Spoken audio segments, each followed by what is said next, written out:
La promesa que el bosque nos hacía cada mañana era de una dignidad silenciosa. Era un pacto de cantos de pájaros y el susurro de criaturas invisibles en la maleza. Firmado por los corzos que cruzaban sigilosos la niebla matutina en el límite de nuestro terreno. Después de toda una vida de ruido urbano y plazos agobiantes, mi mujer y yo por fin nos habíamos comprado esas 2 hectáreas de promesa. 2 hectáreas de silencio tan alejadas del mundo que casi podías olvidar que existía. Pero el sonido que rompió esa promesa una mañana de martes no lo hizo ni Dios ni la naturaleza. Fue el grito metálico y furioso de una motosierra. Y provenía de la linde de nuestra propiedad. Me llamo Alejandro Navarro. Durante casi un año. Mi esposa, la doctora Laura Vega, y yo habíamos estado viviendo el sueño por el que habíamos trabajado 2 décadas. No estábamos jubilados todavía. Pero estábamos agotados. Agotados de la jungla de hormigón. Agotados de que las sirenas fueran la banda sonora de nuestras vidas. Agotados de vivir tan cerca de los vecinos que oíamos sus discusiones sobre qué ver en la tele. Nuestra búsqueda de un nuevo hogar había sido incansable. Guiada por un mantra simple de 3 partes, queríamos privacidad. Queríamos bosque y, sobre todo, queríamos libertad absoluta de las tiranías mezquinas de una comunidad de propietarios. La encontramos en un terreno agreste que lindaba con la prístina y casi quirúrgicamente cuidada urbanización El Robledal Preservado. Nuestras 2 hectáreas eran la prima salvaje y rebelde de su perfecta vida suburbana. No teníamos puerta de acceso. No pagábamos cuotas mensuales y no recibíamos cartas condescendientes sobre el tono exacto de beige para el buzón. Teníamos pinos centenarios que llevaban allí un siglo. Un riachuelo que cobraba vida tras la lluvia y un hermoso y terco pedazo de naturaleza indomable al que llamábamos hogar. Por supuesto. La libertad pone nerviosa a cierta gente. Les parece desorden a aquellos que ansían el control. El reino perfectamente podado de El Robledal estaba gobernado por su comunidad de propietarios. Y su reina era una mujer llamada Doña Carmen Herrera. Solo la habíamos conocido una vez. Una semana después de mudarnos. Llegó a nuestra puerta con una botella de vino que nunca bebimos y una sonrisa tan brillante y dura como la porcelana. Lo llamó visita de bienvenida. Pero parecía más una misión de reconocimiento. Recuerdo estar de pie en nuestro porche. Laura a mi lado. Mientras los ojos de Carmen barrían todo. No eran cálidos ni acogedores. Eran los ojos de una tasadora. Moviéndose constantemente. Inventariando nuestro césped ligeramente demasiado largo. Nuestro camino de grava sin disculpas. La vieja furgoneta que usaba para transportar leña. Cada detalle fue anotado. Pesado y... estaba seguro. Encontrado deficiente. Es maravilloso que vosotros 2 hayáis abrazado un estilo de vida tan rústico. Dijo con voz suave como la seda. Todos trabajamos muy duro aquí en El Robledal para mantener el carácter y el valor de nuestra comunidad. Una estética cohesionada. ¿Entendéis? Entendí perfectamente. Lo que quería decir era, sois el hilo suelto que podría deshacer mi tapiz perfecto. No habíamos sabido de ella directamente desde ese día. Pero sentíamos su presencia. Veíamos su SUV blanco pasando lentamente por el final de nuestro camino. Oíamos susurros de otros residentes de El Robledal en la ferretería local. Sus conversaciones callándose cuando yo bajaba por el pasillo. Éramos los forasteros. Los que nos negábamos a arrodillarnos. Y ahora esta motosierra. Su rugido no era el sonido de un vecino limpiando una rama caída. Era agresivo. Sostenido. Era el sonido de algo siendo desmantelado. Laura salió a la puerta trasera. Taza de café en mano. Su rostro marcado por la misma preocupación que sentía retorciéndose en mis entrañas. Es psicóloga clínica. Lee a las personas para vivir. Y había leído a Carmen Herrera alto y claro desde el primer día. Eso está de nuestro lado del riachuelo. Alejandro. Dijo en voz baja. Lo sé. Miré más allá de ella a través de la casa y por la ventana delantera. Desde aquí podía ver apenas la grandiosa puerta imponente del Robledal a medio kilómetro por la carretera. Parecía la entrada a un mundo diferente. Uno con reglas y regulaciones para cada brizna de hierba. Un mundo que ahora sangraba hacia el nuestro. La motosierra gritó de nuevo. Más cerca esta vez. Puntuada por el pesado golpe final de un árbol cayendo. Un árbol que había estado en pie en nuestra tierra. Nuestra promesa. Una ira fría y silenciosa se apoderó de mí. No nos habíamos mudado hasta aquí. No habíamos invertido los ahorros de toda nuestra vida y nuestros sueños en este pedazo de tierra solo para que lo destrozaran alguien con un libro de reglas y un complejo de superioridad. Voy a ver qué está pasando. Dije, poniéndome las botas de trabajo. Laura asintió. Con expresión sombría. Ten cuidado. Agarré mi chaqueta del gancho junto a la puerta. Al salir al aire fresco de la mañana. El rugido de la sierra me golpeó con toda su fuerza. Era una declaración de guerra. Y supe con una certeza que me heló la sangre que esto no era solo por un árbol. Esto era por la tierra. Y nosotros estábamos en medio. El paseo hasta el límite de nuestra propiedad se sintió más largo de lo habitual. La tierra húmeda del suelo del bosque se pegaba a mis botas. Y el olor a pino. Ahora mezclado con el acre olor a aceite y madera recién cortada. Con cada paso, el grito de la motosierra se hacía más fuerte. Más personal. Vibrando no solo en mis oídos sino en la boca de mi estómago. Atravesé la última línea de helechos y me detuve en seco. La escena era peor de lo que había imaginado. 3 pinos antiguos. Árboles que ya eran jóvenes cuando esta tierra era joven. Yacían ahora en el suelo. Sus enormes cepas arrancadas de la tierra. Dejando heridas abiertas en el terreno. Habían caído a través del pequeño riachuelo que marcaba nuestro límite. Sus ramas superiores yaciendo profundamente dentro de nuestra propiedad. Un hombre de unos 40 años. Con camisa de franela manchada de sudor y protectores auditivos. Estaba cortando el último calce de un cuarto árbol. No parecía un villano. Parecía cansado. Esperé hasta que apagó la sierra. El repentino silencio casi tan impactante como el ruido había sido. ¿Puedo ayudarle? Llamé. Con voz más calmada de lo que sentía. Se quitó los protectores. Limpiándose el brazo por la frente. Buenos días. Gruñó. Sin mirarme del todo a los ojos. Solo estoy abriendo un cortafuegos. Un cortafuegos. Di unos pasos más cerca. Señalando el riachuelo. Tu cortafuegos parece estar en mi propiedad. Cambió el peso de su cuerpo. Su mirada finalmente se alzó hacia mí antes de desviarse de nuevo. Tengo una orden de trabajo. Dice que esta es la nueva línea de deslinde.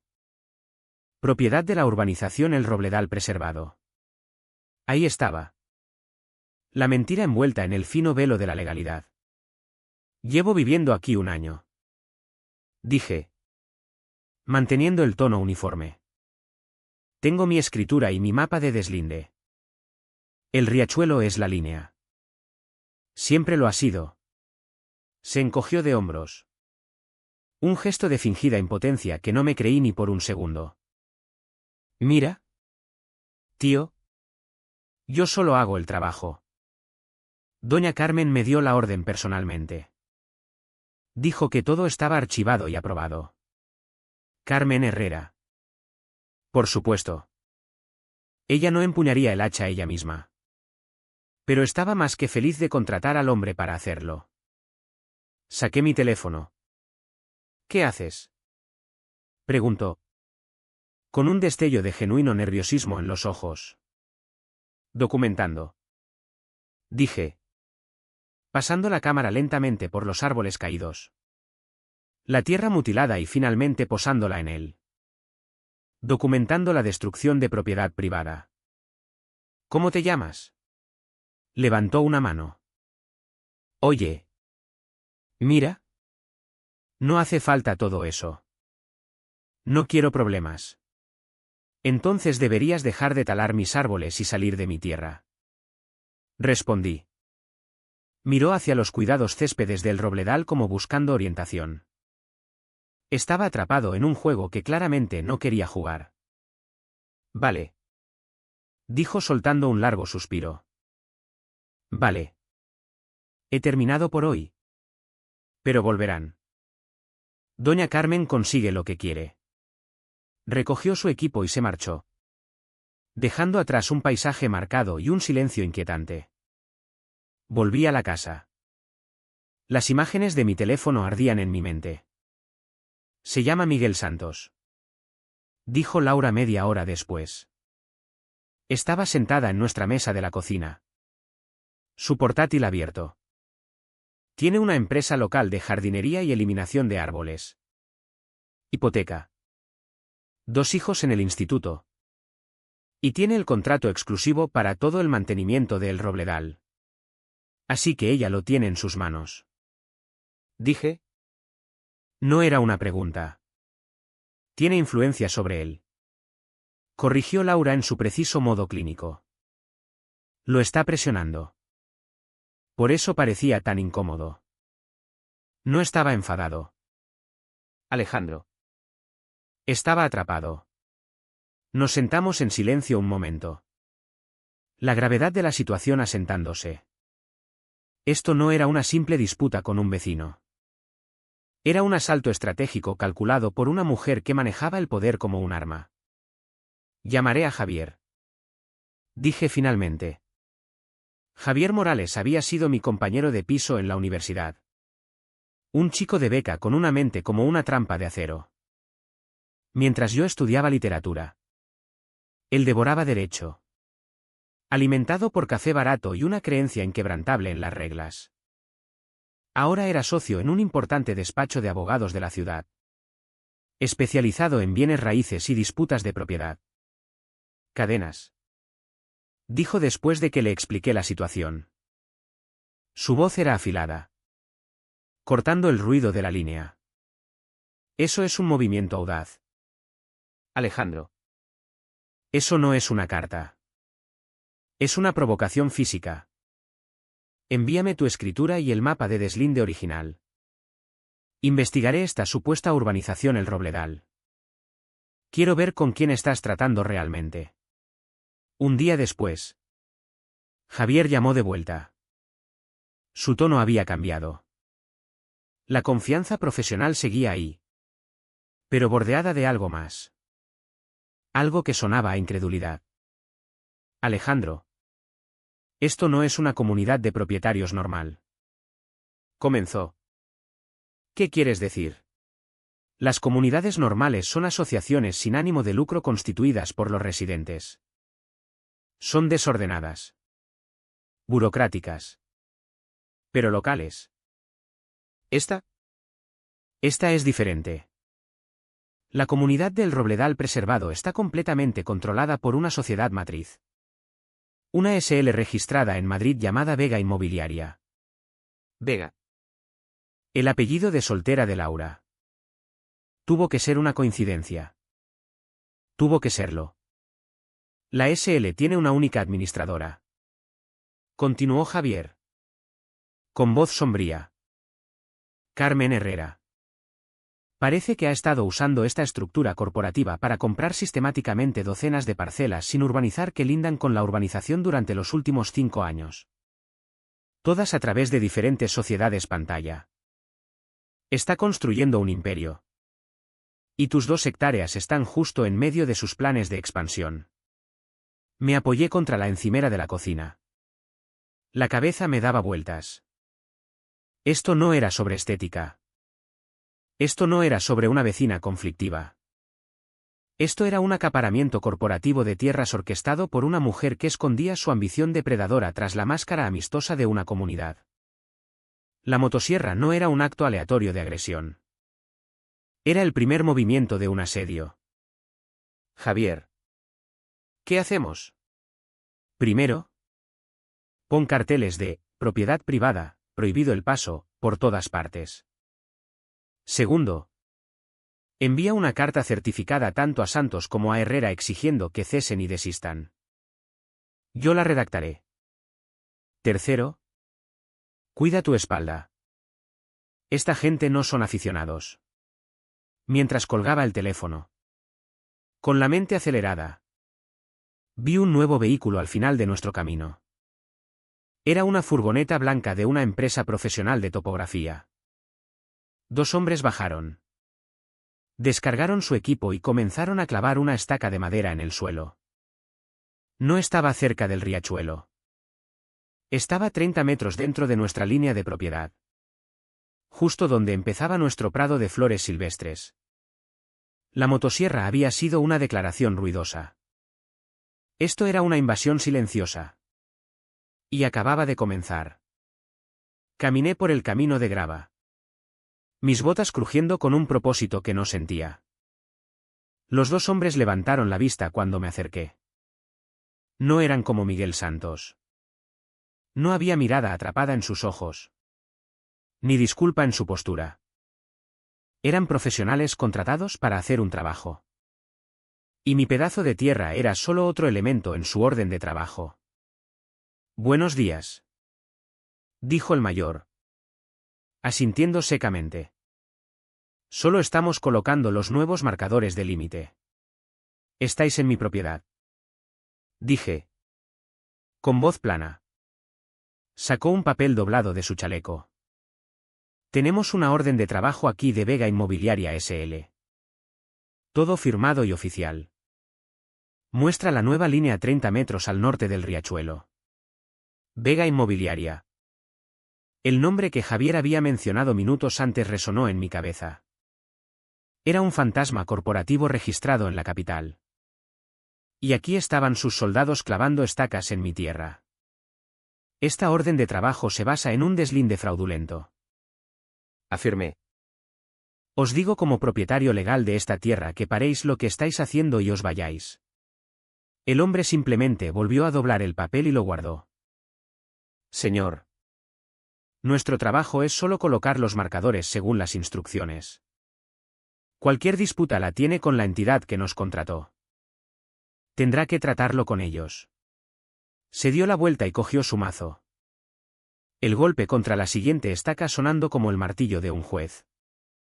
No había nada más que pudiera hacer. Discutir con ellos era como discutir con el mazo mismo. Ponerme físico solo me llevaría a una celda. Escenario que estaba seguro Carmen Herrera disfrutaría enormemente. Saqué mi teléfono de nuevo. Mi dedo sobre el botón de grabar. Documenté cada estaca. Cada metro de tierra que estaban robando metódicamente a plena luz del día. Me ignoraron. Sus movimientos eficientes y distantes. De vuelta en la casa. El silencio estaba cargado de un nuevo tipo de temor. El asalto físico a nuestros árboles había sido impactante. Pero esto era más frío. Era el lento estrangulamiento burocrático de nuestros derechos. No podemos ganar gritando a cada persona que envíe, dijo Laura. Su voz baja pero firme. Estaba trazando el borde de su taza de café. Su mirada distante. Ella quiere eso. Quiere que te enfades. Que parezcas inestable. Está construyendo una narrativa. Alejandro. Necesitamos construir una mejor. Tenía razón. Ahora era una guerra de sombras. Y estábamos luchando en los términos de Carmen. Teníamos que encontrar un campo de batalla diferente. Esa tarde. Las cartas certificadas redactadas por Javier salieron hacia Carmen y Miguel Santos. Un pequeño empujón formal en un mar de agresión. Javier también presentó una queja formal contra los topógrafos. Pequeños pasos procesales. Los llamó. Pero necesarios. Mostraban que no nos íbamos a dejar pisotear. Esa noche. Una idea comenzó a formarse. El hombre del que compramos la casa. Un profesor jubilado llamado don Ramiro Avellán. Tenía casi 85 años. Había vivido en esta tierra durante 50 años antes de mudarse a una residencia en la ciudad. Era un hombre callado y meticuloso.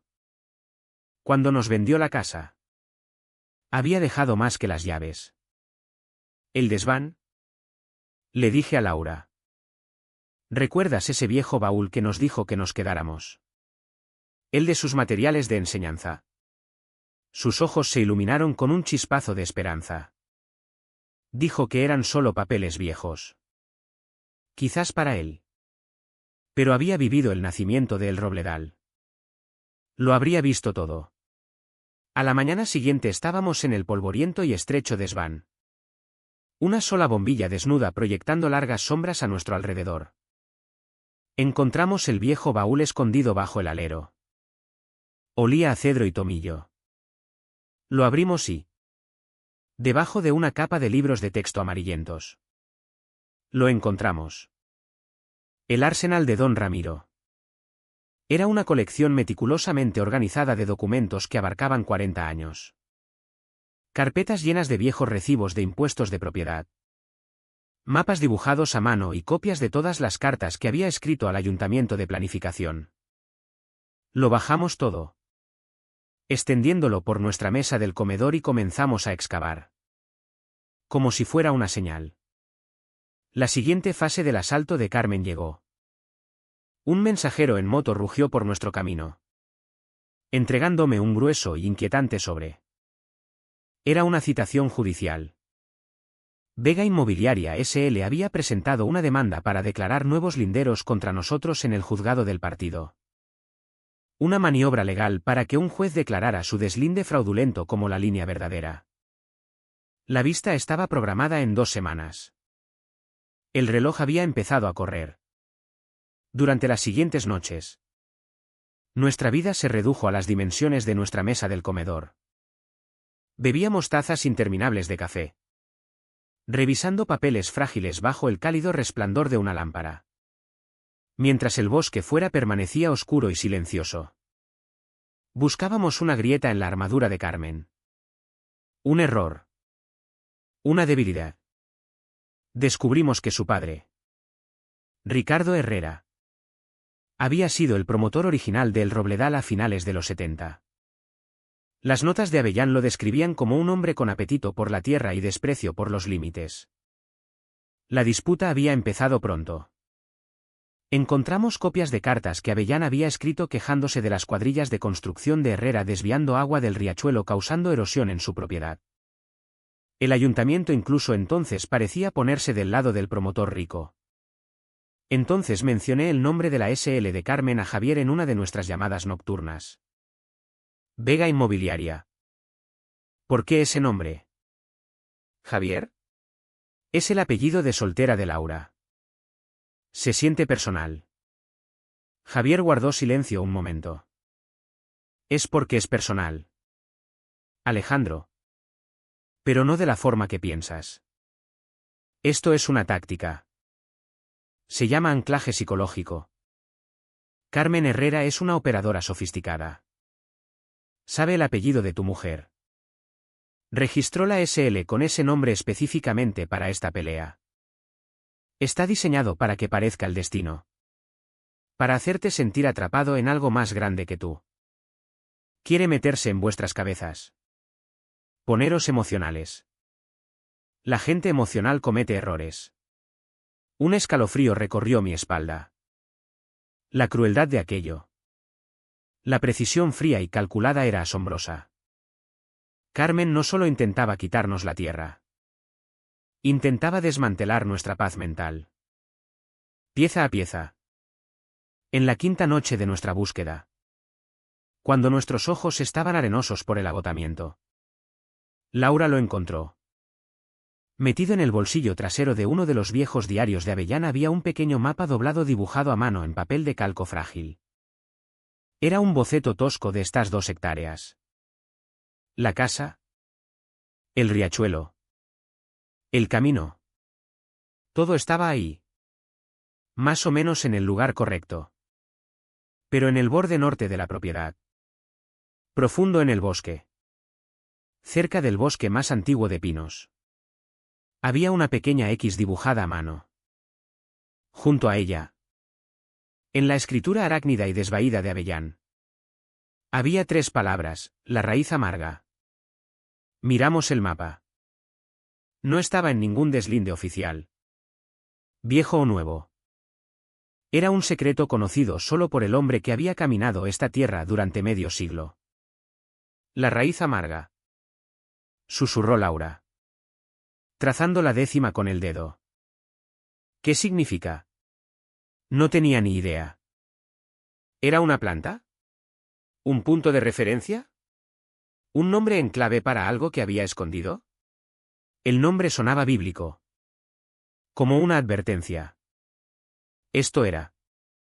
Tenía que serlo. La motosierra. Los topógrafos. La citación. No se trataba solo de mover una línea de límite 30 metros. Se trataba de este lugar. Esta X en el mapa de un hombre muerto. Carmen no solo quería más tierra. Quería algo específico. Algo escondido. Algo por lo que estaba dispuesta a empezar una guerra. Miré a Laura. La luz de la lámpara reflejándose en sus ojos cansados. El miedo seguía ahí. Pero ahora mezclado con algo más. Un destello de determinación. Por fin teníamos una pieza del rompecabezas que era verdaderamente nuestra. No sé qué es la raíz amarga, dije, doblando el viejo mapa con cuidado reverente. Pero tenemos 9 días hasta esa vista en el juzgado. Mañana por la mañana. Vamos a descubrirlo. Al día siguiente amaneció gris y encapotado. El aire pesado con amenazas no pronunciadas. Salimos después de un desayuno rápido. El mapa tosco de Avellán en mano. La 10ª estaba localizada en la sección más septentrional de nuestra propiedad. Un denso e indómito matorral de bosque al que rara vez nos aventurábamos. Abriéndonos paso entre zarzas espinosas y troncos caídos cubiertos de musgo. Nos sentíamos como arqueólogos buscando una ciudad perdida. Después de 2 horas de búsqueda. Cuando la frustración empezaba a instalarse. Laura lo vio primero. Alejandro. Aquí. Estaba casi perfectamente escondido. Un bajo círculo de piedras de campo. No más de 1,5 metros de diámetro. Cubierto por una gruesa alfombra de musgo esmeralda. Era un pozo antiguo. O quizás una cisterna. Su abertura tapada con una enorme y pesada losa de granito que haría falta una máquina para mover. Limpiamos las hojas y los restos. Era sólida. Antigua. Y no revelaba secretos. Esto era la 10ª de Avellán. Esto era la raíz amarga. ¿Pero qué era? Una antigua fuente de agua. ¿Una reliquia? Se sentía significativo. Pero también era un anticlímax. Era un callejón sin salida. Sellado en piedra. Volvimos a la casa. Una mezcla de excitación y confusión guerreando dentro de nosotros. Habíamos encontrado el lugar. Pero el descubrimiento solo profundizaba el misterio.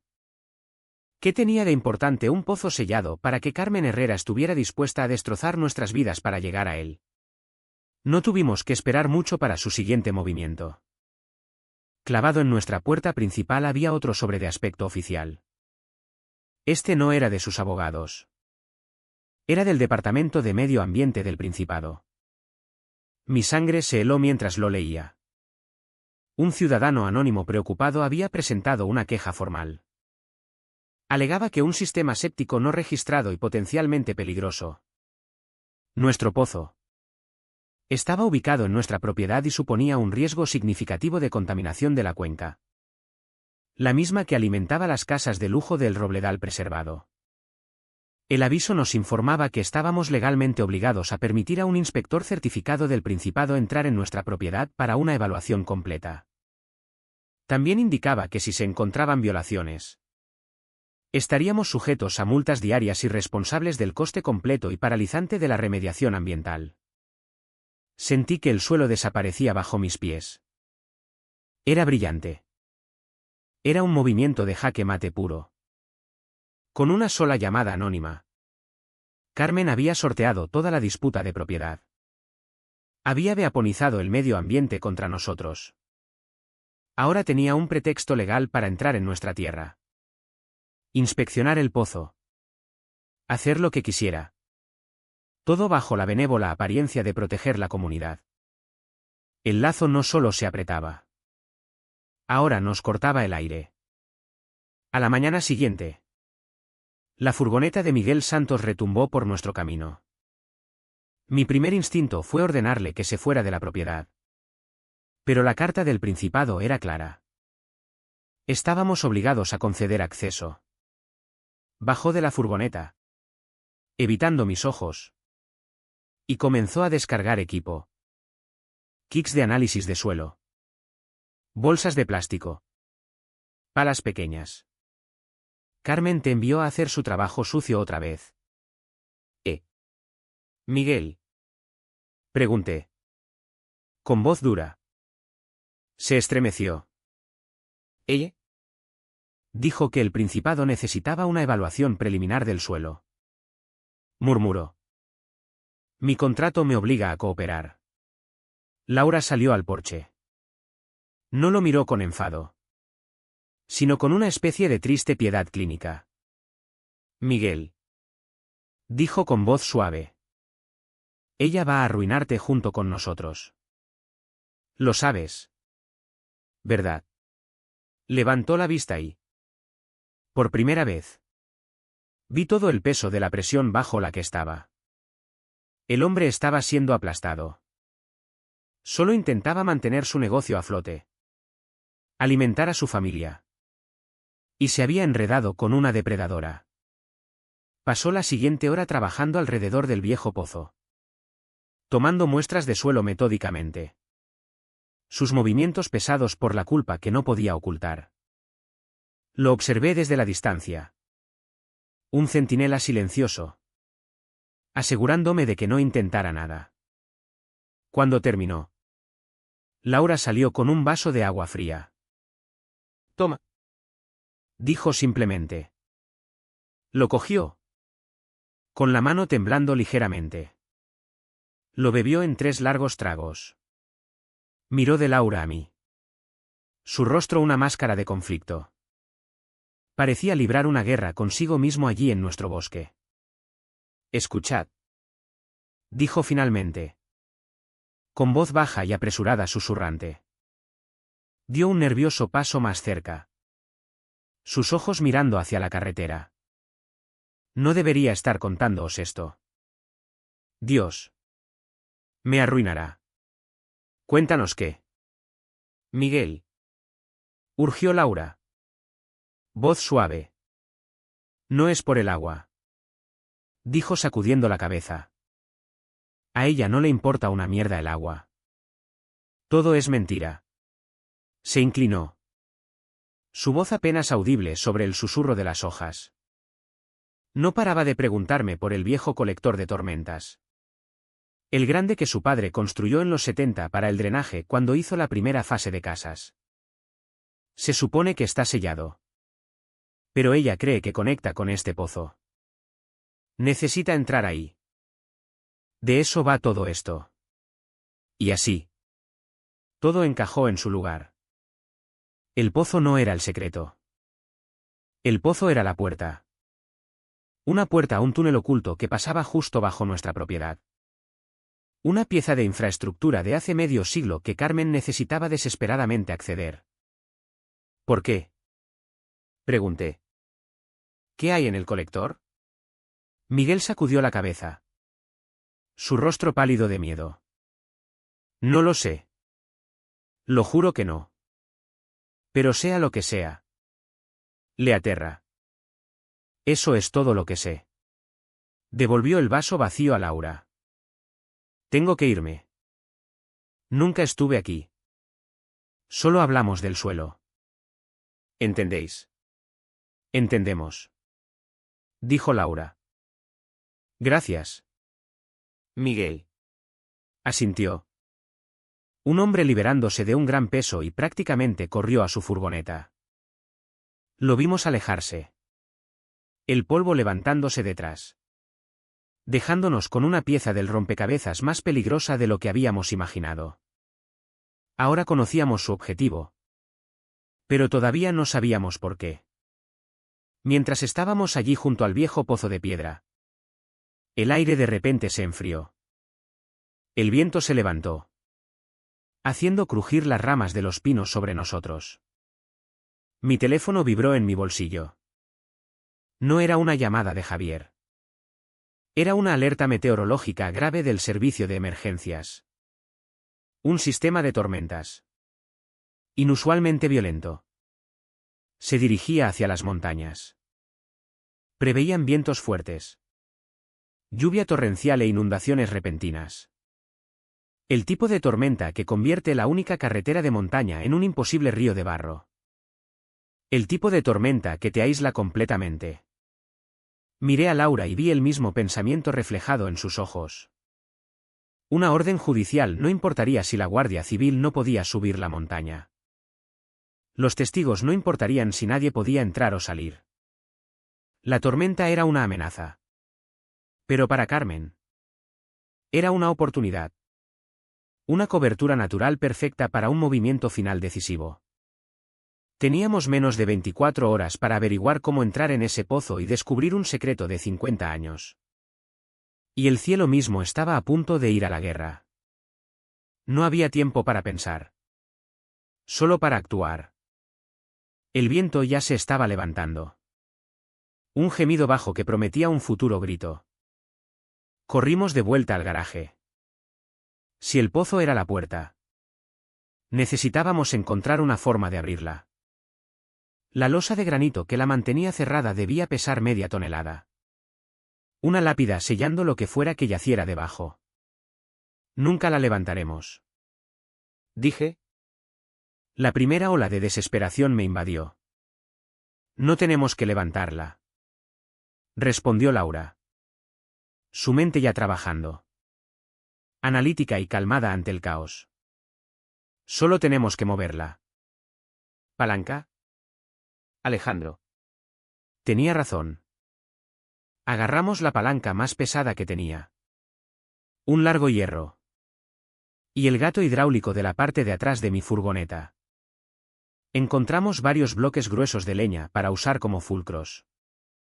Mientras las primeras gotas de lluvia fría empezaban a caer, nos pusimos manos a la obra. Fue un trabajo brutal y castigador.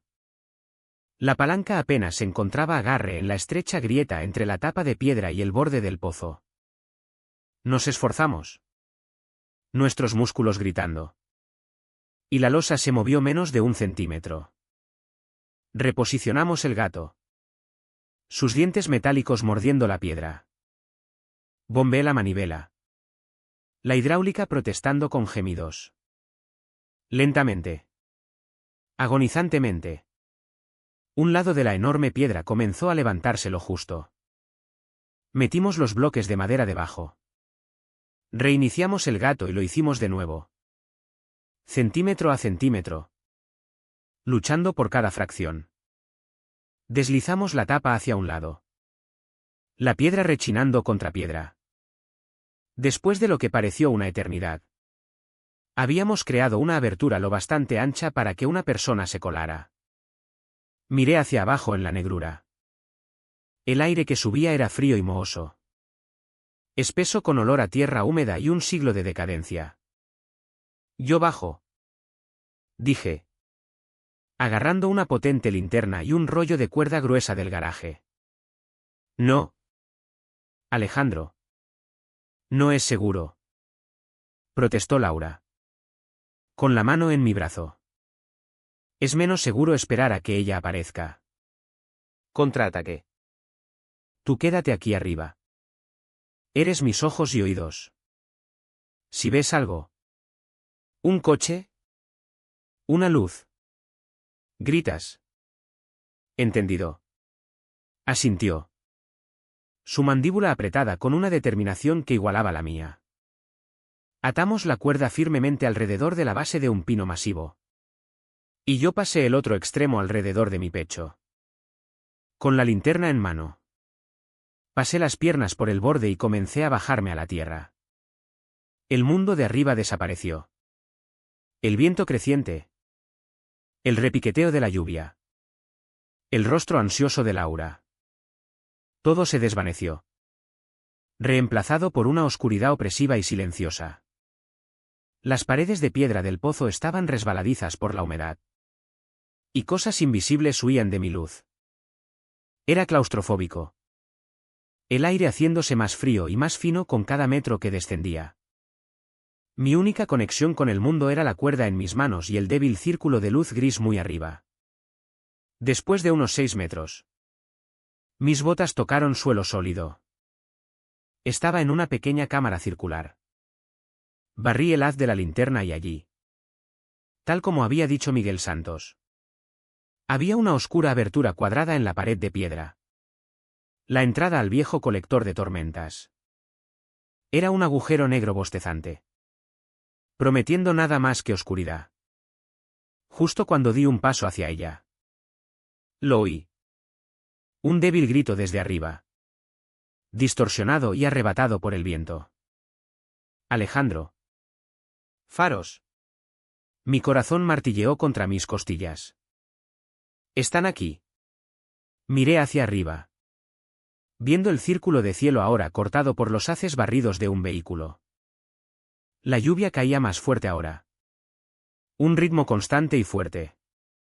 Laura. ¿Estás bien? Grité.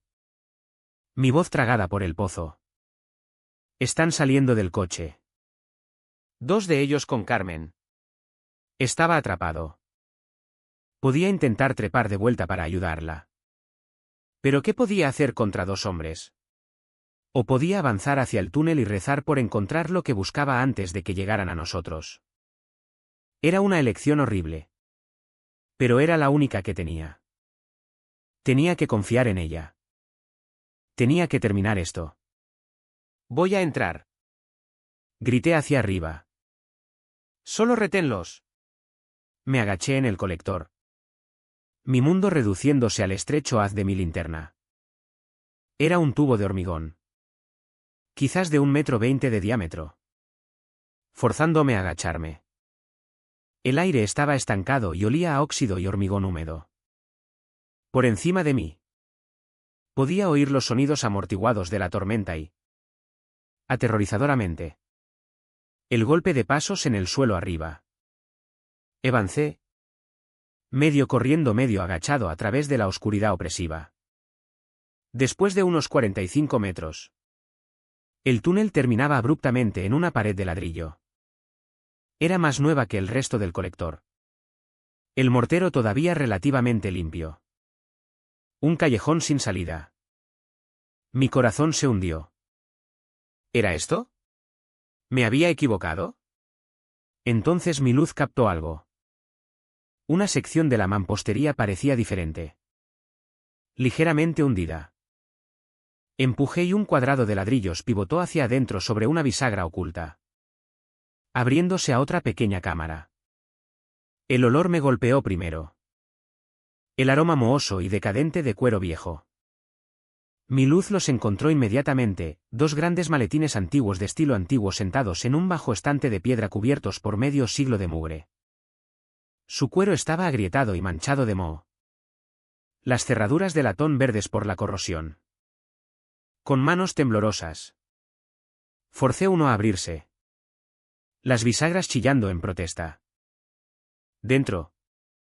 Protegidos por un envoltorio de tela aceitada sorprendentemente intacto. Había montones de papeles. Libros de contabilidad. Contratos y un archivo separado atado con cordel. Lo abrí.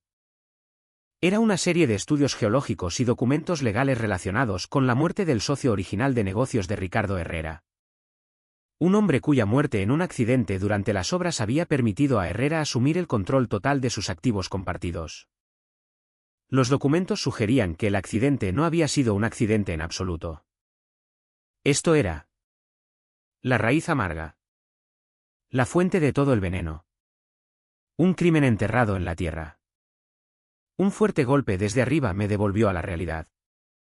Sonaba como la losa de granito siendo empujada de vuelta a su lugar. Estaban intentando sellarme dentro. El pánico me invadió. Agarré el maletín que parecía más importante. Lo metí bajo el brazo y me escabullí de vuelta por el colector. Mis pulmones ardían. Cuando alcancé el fondo del pozo, miré hacia arriba. La abertura era un agujero negro bostezante. La luz había desaparecido. Comencé a trepar por la cuerda. Mano sobre mano. Mis brazos gritando. Mis botas sin agarre en las paredes resbaladizas. Cuando me acercaba a la cima, podía oír voces agudas y enfadadas, cortando el rugido de la tormenta. Con un último impulso desesperado, me impulsé sobre el borde, jadeando en el caos. La tormenta era ahora un vendaval en toda regla. La lluvia azotando en sábanas. Dos hombres grandes con impermeables oscuros tenían a Laura por los brazos. Y de pie sobre el pozo. Su rostro una máscara de furia triunfante. Estaba Carmen Herrera. Su pelo perfecto estaba pegado a su cabeza. Su sonrisa de porcelana reemplazada por un gruñido. Me vio. Luego sus ojos se fijaron en el maletín en mi mano. Y en ese instante, su expresión se hizo añicos. El triunfo se evaporó, reemplazado por un miedo primitivo crudo. La mirada de un animal acorralado que sabe que el juego ha terminado. ¿Buscabas esto, Carmen? Grité sobre el viento, sosteniendo el maletín en descomposición como un escudo. Sus hombres la miraron, inseguros. El hechizo de su autoridad se había roto. Solo miraba el maletín. Su rostro blanco como la nieve en los destellos intermitentes de los relámpagos. El tablero había sido barrido. La guerra estaba ganada. Pero todavía estábamos en la montaña. Atrapados en el corazón de la tormenta. Con el monstruo que acabábamos de exponer. Carmen miró fijamente el maletín. Su rostro un lienzo en blanco de shock en los flashes de los relámpagos. La furia cruda había sido reemplazada por un vacío hueco y frágil. Su poder nunca había estado en la fuerza física. Estaba en la ilusión de autoridad. La fachada cuidadosamente construida de legitimidad. Y sosteniendo la prueba de los crímenes de su padre. Y probablemente los suyos propios. Acababa de quemar esa fachada hasta los cimientos. Los dos hombres de los impermeables la miraron. Luego al maletín. Luego entre ellos. Eran músculo contratado. No discípulos. Su lealtad se compraba con dinero. No con fe. Y eran lo bastante listos para saber cuando un contrato quedaba nulo. Uno soltó el brazo de Laura. Luego el otro. Sin una palabra. Retrocedieron. Fundiéndose en la cortina de lluvia enfurecida y desapareciendo hacia su vehículo. Y entonces solo quedamos los tres. Carmen no corrió. No gritó. Simplemente se quedó allí. La lluvia pegando su ropa cara a su piel. Pareciendo pequeña y derrotada. La reina había sido destronada. Dejada sin nada más que un reino en ruinas de barro y secretos. Nunca fue por la tierra. ¿Verdad? Dije. Mi voz tranquila contra el viento. Era por esto.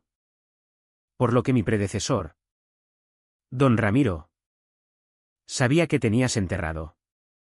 Me miró. Y por primera vez, vi sin artificio. Sin manipulación. Solo el agotamiento plano y sin salida de toda una vida guardando una mentira. Era un viejo terco. Susurró. Las palabras casi perdidas en la tormenta. Debería haber vendido. Luego se giró y caminó. Tropezando ligeramente de vuelta a su impecable SUV blanco. La vimos subir y alejarse. Sus faros cortando un surco a través de la oscuridad antes de desaparecer montaña abajo. Estábamos solos. Temblando. Empapados hasta los huesos. Pero estábamos solos. Pasamos el resto de la noche en la casa. El maletín en descomposición sentado en nuestra mesa del comedor como una reliquia profana. No lo abrimos de nuevo. Solo nos sentamos escuchando la tormenta rugir fuera. El viento aullando como un animal en duelo. Íbamos a pura adrenalina. Demasiado agotados para dormir. Demasiado nerviosos para descansar. Estábamos a salvo por ahora. Pero el silencio dentro de la casa estaba lleno de la enormidad de lo que habíamos descubierto. La tormenta amainó justo antes del amanecer. Cuando salió el sol, iluminó un mundo lavado y limpio. El aire fresco y oliendo a tierra húmeda y pino. Los daños eran significativos. Ramas caídas y restos cubrían el suelo. Pero la montaña había resistido. Justo después de las 9. Oímos el sonido de un motor pesado luchando por subir la carretera. Una patrulla de la Guardia Civil. Con luces parpadeando silenciosamente. Entró en nuestro camino. Un guardia. Un hombre grande con rostro amable y cansado. Bajó. Resultó que Javier, nuestro abogado, era incluso más listo de lo que le había dado crédito. Antes de que llegara la tormenta, Laura le había enviado un mensaje de texto codificado preacordado. Está lloviendo. Esa era su señal para llamar a las autoridades para expresar extrema preocupación por nuestra seguridad dada la disputa legal en escalada y solicitar una comprobación de bienestar tan pronto como la carretera fuera transitable. Entregué el maletín al guardia. Le conté toda la historia desde la motosierra hasta el pozo. Escuchó pacientemente. Su expresión haciéndose más sombría con cada palabra. Para cuando terminé, Carmen Herrera ya estaba bajo custodia. Interceptada al pie de la montaña. El resto fue una cascada de procedimientos legales que solo observamos desde la distancia. El contenido del maletín llevó a múltiples investigaciones estatales y federales. Carmen fue acusada de todo. Desde extorsión y fraude hasta conspiración relacionada con el caso reabierto del socio fallecido de su padre. La comunidad del Robledal preservado fue desmantelada. Su cáscara corporativa disuelta. Miguel Santos, fiel a su palabra, testificó contra ella y recibió un acuerdo de culpabilidad indulgente. La primavera llegó tarde ese año a la montaña. Pero llegó. Las cicatrices en nuestra tierra comenzaron a sanar. Contratamos a un equipo para limpiar los árboles que Carmen había ordenado talar, usando la madera para mantenernos calientes durante el siguiente invierno. Las feas estacas de deslinde fueron arrancadas del suelo una por una. La vida volvió a un ritmo tranquilo. Una tarde de julio, Laura y yo nos sentamos en nuestro porche, viendo las luciérnagas comenzar su danza nocturna en el borde del bosque. El aire era cálido y los únicos sonidos eran el canto de los grillos y el suave gorgoteo del riachuelo. Es más silencioso que antes, dijo Laura suavemente. Sabía lo que quería decir. El viejo silencio, el que habíamos comprado, había sido una cosa pasiva. Era una ausencia de ruido. Pero este nuevo silencio, este era diferente. Era una presencia activa. Era el sonido de la seguridad, de la protección, de una paz por la que se había luchado. Ya no solo vivíamos en esta tierra. La habíamos defendido. Nos habíamos convertido en parte de su larga y terca historia. Habíamos honrado la promesa que nos habíamos hecho a nosotros mismos. Y quizás de alguna pequeña manera, al fantasma de un meticuloso viejo llamado Ramiro. Miré la silueta oscura de los pinos contra el cielo estrellado. El pacto del bosque había sido roto. Pero lo habíamos recompuesto. No regalado, sino ganado. Y el silencio cuando finalmente regresó para siempre fue el sonido más hermoso que jamás había oído.